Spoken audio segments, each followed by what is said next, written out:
Vocês estão precisando de um presidente? Começa, Flavião, parte empresarial. Vamos falar da sua parte empresarial. Muita gente que nos acompanha na internet, que gostaria de empreender, Marçal, tem muita curiosidade e, no fundo, tem uma esperança de entender qual é o caminho que faz a pessoa sair do anonimato, não necessariamente anonimato, mas sair de uma situação de escassez para começar a prosperar. Uhum. Você é um cara que a tua mãe era faxineira, seu pai fazia o quê? Ele era funcionário público. Funcionário público, ou seja, você era um cara de classe média baixa, ou seja, deve ter iniciado a vida ali, estudou em escola pública. A maior parte do tempo. Uma parte do tempo. Como é que um garoto de classe média baixa, que em geral tem muito pouca perspectiva, sai da sua condição de escassez e começa a prosperar? Ou seja, como é que foi esse início para que você chegasse a um nível de empresário que você é hoje? Classe média baixa, olhando para a minha época, não era um nível mais baixo que classe média baixa. Talvez uma classe baixa mesmo. É, classe baixa. Quando eu estava chegando nos 18 anos, eu já estava próximo da classe média baixa. Não era miserável, ou seja, não passou fome. Não. Tá. Teu pai, como funcionário público, tinha um salário. E assim, meu pai, ele tinha um salário, mas a gente tinha uma vida muito difícil no começo. Então, quando eu estava ali com uns 16 para 18 anos com a família, porque eu casei aos 21, a gente tava na classe média baixa, né? Tá. Tendo carro, tendo isso e aquilo. O que acontece? Eu fui programado para ser um funcionário público, para ter estabilidade e tudo. E os lugares que eu fui foram mudando a minha mente, mudando o meu comportamento, mudando os meus hábitos. Por isso que eu ensino para todo mundo que a pessoa deve estar inscrita sempre num novo desafio. Uhum. A política para mim é um desafio. Eu vou vencer esse desafio. Inclusive, eu tô na minha terceira eleição, nunca perdi nenhuma. Olha que curioso. Uhum. A de presidente que eu fiz em 2022 foi cancelada. Foi cancelada, a outra Eu você virei no mesmo dia chegou. para deputado federal. Foi Fui cancelado. eleito Foi primeiro, eleito depois e tomaram. Sim. E eu vou ganhar essa. E assim, é arrogante demais. Não é, cara. É porque todo resultado depende do campo de energia. E depois, né, outros assuntos que eu nem gosto de ficar usando esse nome, porque um monte de gente entende errado. Mas depois que eu entendi física quântica, depois que eu aprendi em profundidade a tratar meu cérebro e com PNL e tudo, não tem como não fazer alguma coisa. Não tem como não chegar no resultado. É impossível para mim. Eu sei que existe um campo, existe uma onda. Eu preciso fazer essa onda entrar numa vibração e fazer pessoas entrarem nessa vibração. Eu preciso de 3 milhões de pessoas vibrando nessa onda. Eu vou falar de política depois, né? O que acontece? No lugar que eu tava, eu ensino isso aqui para todo mundo. Ó. Novos lugares, novas pessoas.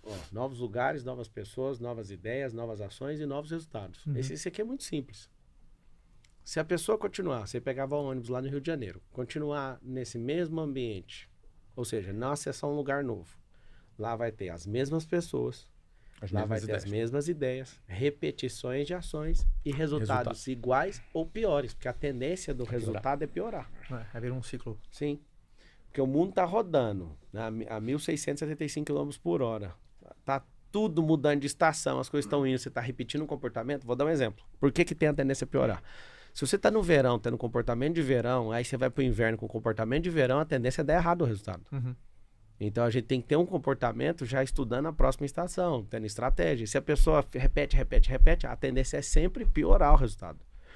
Então assim, e somado ao desânimo, a falta de resultado, vai dar menos resultado ainda. Uhum. A tendência é sempre piorar. O que eu falo para vocês que mudou a minha realidade, primeiro foi a minha conversão ao evangelho. Com 9 anos de idade eu comecei a trabalhar porque meu pai, ele era bem, eu vou usar o nome ignorante, mas não é ignorante, alguém muito... Ignorante é falta de saber, ele é muito sabido, mas ele era muito duro comigo, vou usar a expressão certa. Tá bom, duro. Pai, eu quero comprar um Tamagotchi. Aí meu pai falou assim, vai você trabalhar e comprar. Eu lembro de falar assim pra ele com 9 anos, eu falei, eu tenho 9 anos. Tamagotchi era o... Aquele bonequinho japonês o bichinho que você ficava virtual? dando comidinha, senão ele morria. Lembro, cara, disso aí. Putz, a cara tirou do baú agora. E aí ele virou e falou, se vira. Ele tinha 9 anos. Eu morava em cima de uma relojaria. E aí eu tive a ideia de pegar umas madeiras no quintal e chegar cedo na rua 4 com a 9, no centro da cidade onde eu morava. E aí eu cheguei e fui colocando as madeiras, os cavaletes na porta assim dessa empresa e fui pondo até acabar as madeiras. Aí meu primeiro emprego não oficial foi vigiar carro. Eu lembro até hoje. Acho que foi 18. Foi alguma coisa, R$18 alguma coisa em centavos, mais ou menos.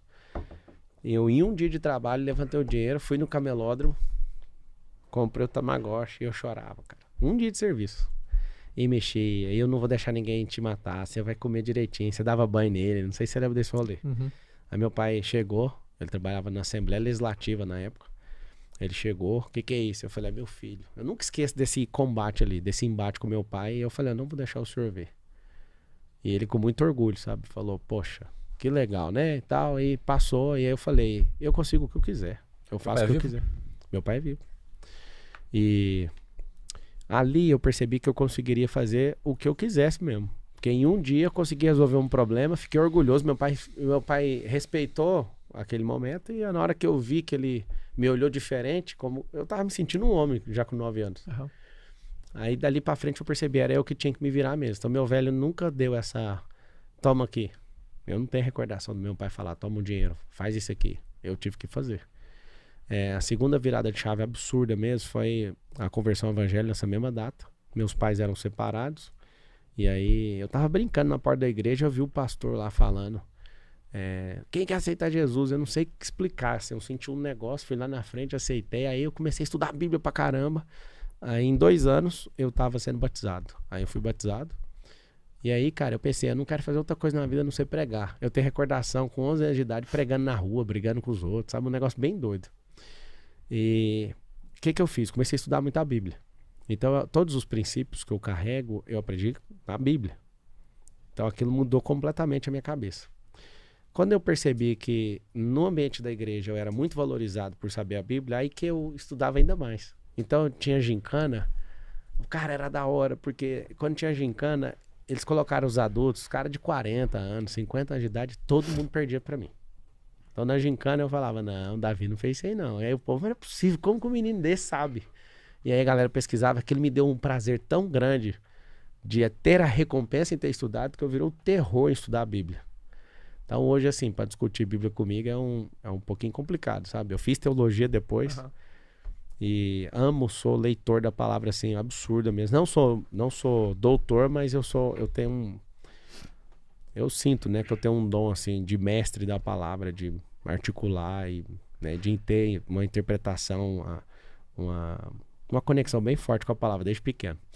E aí, quando eu percebi que eu era valorizado no ambiente de igreja por saber a Bíblia e combater a galera que não estuda, porque geralmente o cristão ele não lê a Bíblia, né? Ele tem esse problema. Ele ouve a fé cristã, a maior parte dela, no mundo inteiro, é pelo ouvir a pregação do outro, ouvir na música. Tem gente que tem fé pela letra da música, pra você ter uma noção.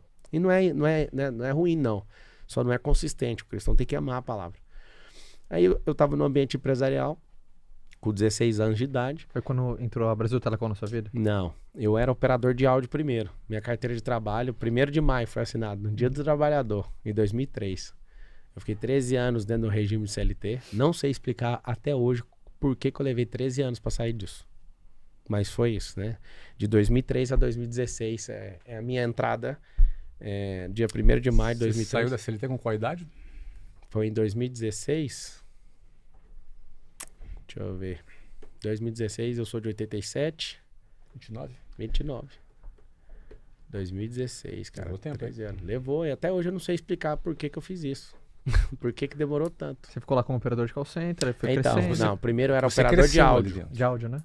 Primeiro era operador de áudio. Aí depois de operar áudio, eu fui atendente de call center. Antes de ser atendente de call center, eu entrei em 2005 no call center. No final do ano, eu consertava computadores e acabei levando um processo criminal por fazer isso. Eu consertei computador para um cara que inclusive era líder da igreja, onde eu frequentava, ganhava R$350. Trabalhei algumas semanas para esse cara e tomei um processo criminal de 13 anos. O mesmo tempo de CLT, ó. Repete o 13 anos. Fiquei 13 anos sendo processado criminalmente por isso. E esse processo foi bom para mim, eu vou te falar por quê. Porque eu tenho repulsa de injustiça. No começo eu tinha uma vergonha absurda disso. Tipo, quando alguém tocava nesse assunto, você Não, ninguém bravo. tocava. Eu deixava um negócio assim, eu não queria abrir esse assunto. Aí chegou um dia... Você ficava tão chateado e você... Não é que eu ficava chateado. É assim, ó, quando aconteceu, eu cheguei na faculdade E contei pra todo mundo. Tinha 70 alunos, ninguém deu moral, aquilo ali, beleza. Aí um senhor que tava sentado do meu lado falou: as pessoas vão te desvalorizar por isso. Não fica falando disso pra ninguém, não. Eu falei: mas por quê? Aí ele foi me explicar. O aluno tinha uns 70, quase 80 anos de idade, o senhor Brito, ele era aluno de direito, o cara sensacional. Ele falou: Pablo, não fica falando isso pros outros como se fosse uma glória, sabe? Aí dali pra frente eu falei: nunca mais vou tocar nesse assunto. Aí eu acho que em 2020 alguém na internet se levantou e falou: o que o Marçal fez na vida? Aí eu senti uma libertação. Eu falei: agora eu vou falar disso e quero sair fora dessa coisa na minha vida, né? Então vamos nos aprofundar um pouco nisso? Vamos. O Pablo, já que você entrou nesse assunto,